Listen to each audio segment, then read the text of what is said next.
Hey, so when I was a kid, my favorite TV show was Gilligan's Island. Uh, but I didn't find out till I was an adult that the producer, Sherwood Schwartz, uh, based each character on one of the seven deadly sins in the Bible. So, for example, I'm going to run through the sins, and then I'm going to show you where the church gets these sins from and how the church has taught us to overcome these sins. So Gilligan, the sin of gluttony. Remember, he would eat those coconut pies. He could eat a dozen of them at a time and not gain an ounce. The skipper, the sin of anger. Remember, he used to always throw his hat down and yell at Gilligan, and he was generally a good guy, but he would always let anger overtake him. The professor, the perfect man. He was so prideful, though. He had the sin of pride. He represented the sin of pride, like, I'm always right, Ginger, lust. Marianne, even though she was a wholesome girl, she envied. Ginger, she represented the sin of envy. Thurston Howell, the millionaire, he was greed. And his wife, Mrs. Howell, was slothfulness, laziness. Now, the church gets these seven deadly sins right out of Scripture. 1 John 2:16 says, "For all that is in the world, the lust of the flesh and the lust of the eyes and the pride of life is not of the Father, but it is of the world." So the lust of the flesh would be the sins of gluttony, lust, sloth. The lust of the eyes would be greed, and the pride of life would be the sins of pride, envy, and anger. And then the church gives us the capital virtues to focus on to overcome these sins.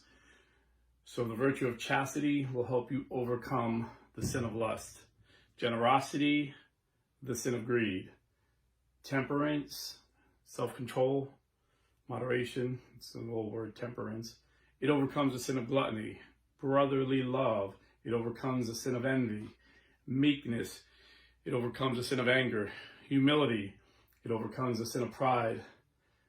Diligence, it overcomes the sin of sloth. But out of all these sins, my personal opinion, the most dangerous one is the sin of pride. You see, it was pride that cast Satan into hell. He wanted to be God.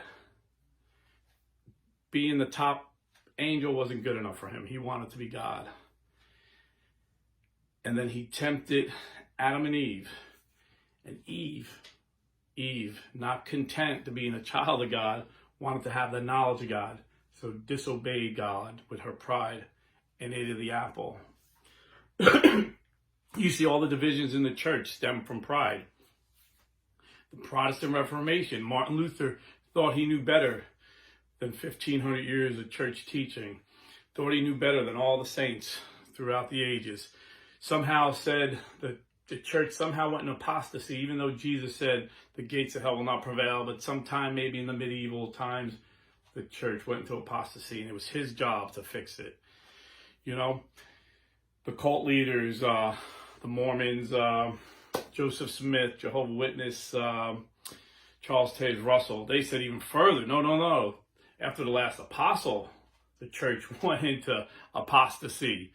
There were none righteous. They were all sinful. Right after the last apostle died, the Synod-Anarchists say, no, after Vatican II, all the church leaders were no good. There was no legitimate pope.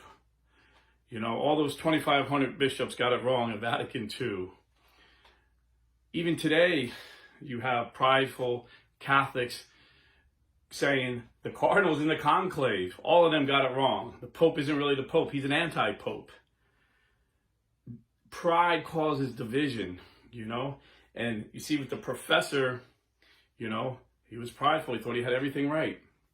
And you see a lot of that with a lot of scholars will be like that. You see in these colleges, these liberal professors will teach these kids that this is a fact. There is no God. And the best we could do is communism. This is what they're basically teaching our kids. Robert P. George, great conservative scholar I had on this program. When I asked him how he gets along so well with his liberal friend, another scholar, but he's a liberal, His name escapes me at the time, but they're really good friends, genuinely good friends. And he said, we could dialogue because even though we disagree, we both know we're not perfect, that I might be wrong. I mean, that's humility, to admit I might be wrong. I'm going to listen to you and see, could I be wrong? And I found that very refreshing. Robert P. George was like really surprising to me. He was very humble, very humble. And the guy literally has like 15 doctorate degrees from schools like Oxford University, Harvard. But you see that today, and a lot of these scholarly guys just think they know it. They're so puffed up with pride. Pride is very dangerous. Even at a blue collar level, pride could just sneak in.